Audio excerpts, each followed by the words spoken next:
Hello friends, how are you. कैसे हैं आप सब। मेरे यूट्यूब चैनल में आप सबका स्वागत है। मैं मंजू सिद्धार्थ आपको जीवन की सच्ची कहानियाँ सुनाती हूँ। अगर आपने मेरा चैनल सब्सक्राइब कर लिया है तो बहुत अच्छा, और अगर नहीं करा है तो प्लीज़ कर लीजिए और बेल आइकॉन पे भी क्लिक करें, जिससे मेरे नए वीडियोस आपको मिलते रहें। मैं हर हफ्ते एक नया वीडियो अपलोड करती हूँ। संडे का दिन कैसे बीत गया मालूम ही नहीं पड़ा। बारिश होने के कारण कोई बाहर नहीं निकला। टीवी पर शाम की मूवी सब ने मिलकर देखी। मीरा ने आज मैंगो आइसक्रीम बनाई थी। टीवी देखते हुए सब ने एंजॉय किया। इवन दादी को भी आइसक्रीम बहुत पसंद आई। आज सुबह से ही मूसलाधार बारिश हो रही थी। बरसात का मौसम बरसात का मौसम तो था, पर समझ में नहीं आ रहा था आज स्कूल जाएं या ना जाएं। फिर भी तीनों बहनें तैयार होकर बारिश के कम होने का वेट करने लगीं।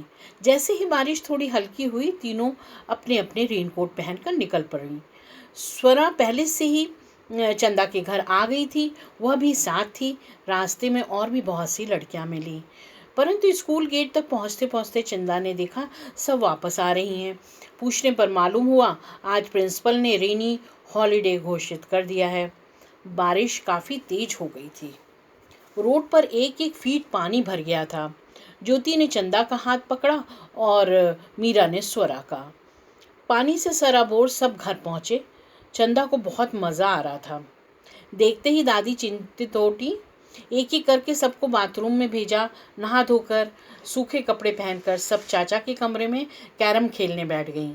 माँ ने स्वरा की मम्मी को फ़ोन करके बता दिया कि आज छुट्टी हो गई है और स्वरा चंदा के साथ है। स्वरा ने चंदा के कपड़े पहने थे। ज्योति बोली, पीछे से तू बिल्कुल चंदा जैसी लग रही है। कैरम की बाजी बिछ गई। माँ सबके लिए हल्दी वाला गर्मा गर्म दूध लेकर आ गईं। दूध पीकर सब कैरम एंजॉय करने लगे। हम सभी समझ सकते हैं कि जब रेनी हॉलीडे होता है तो कैसा महसूस होता है।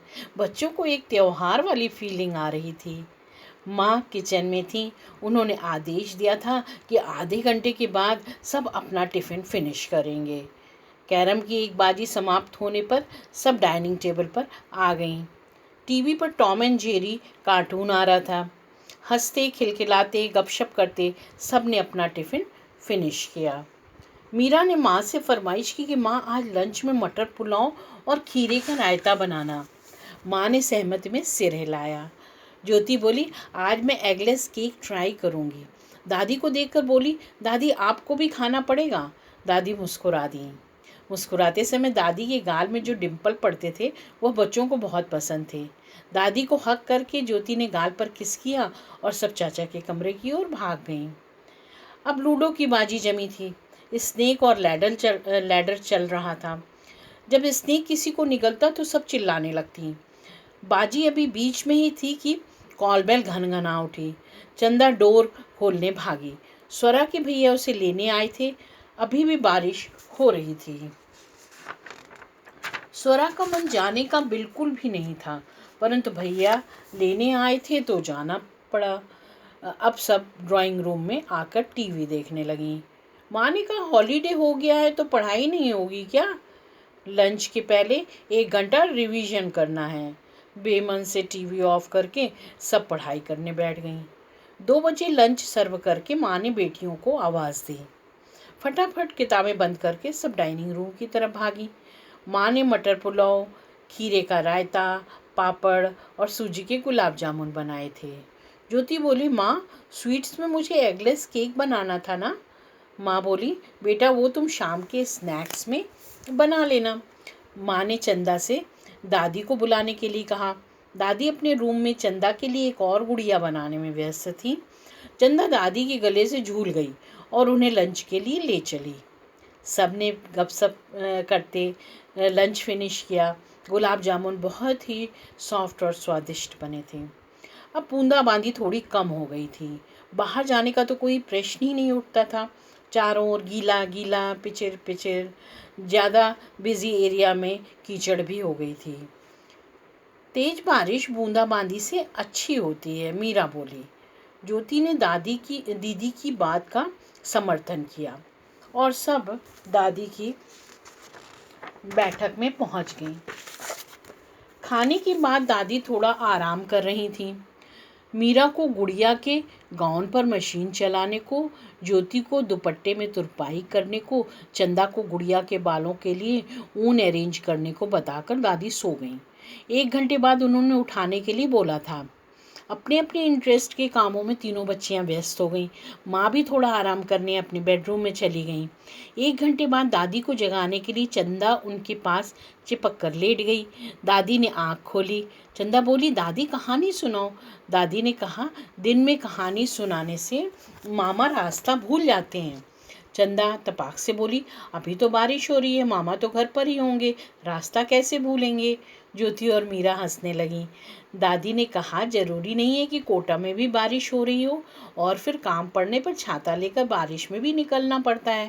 कहकर दादी ने चंदा के गाल पर पिंच किया। सभी लोग खिलखिलाने लगे। मीरा ने देखा माँ बैठक के दरवाजे पर खड़ी मुस्कुरा रही हैं। दादी से चाय के लिए पूछ रही हैं। ज्योति ने स्नैक्स में एगलेस केक बनाया। सबने खूब एंजॉय किया। माँ ने चाय के साथ पकौड़े भी बनाए। बारिश के मौसम में चाय पकौड़ों का मज़ा ही कुछ और होता है। सब पापा को मिस कर रहे थे। मीरा ने पापा के लिए कुछ पकौड़े और केक ढककर डाइनिंग टेबल पर रख दिया। थर्मस में चाय भी थी। अभी 5:30 बजे थे। 6 बजे तक पापा भी आ जाते हैं। हल्की बूंदाबूंदी अभी भी हो रही थी। पापा के ऑफिस की लाइब्रेरी बहुत बड़ी थी।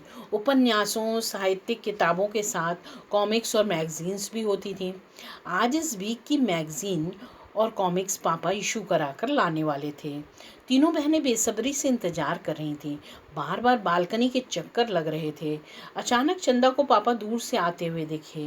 वो सीढ़ियों की ओर भागी। मीरा और ज्योति भी उसे देखकर समझ गई कि पापा आ गए हैं।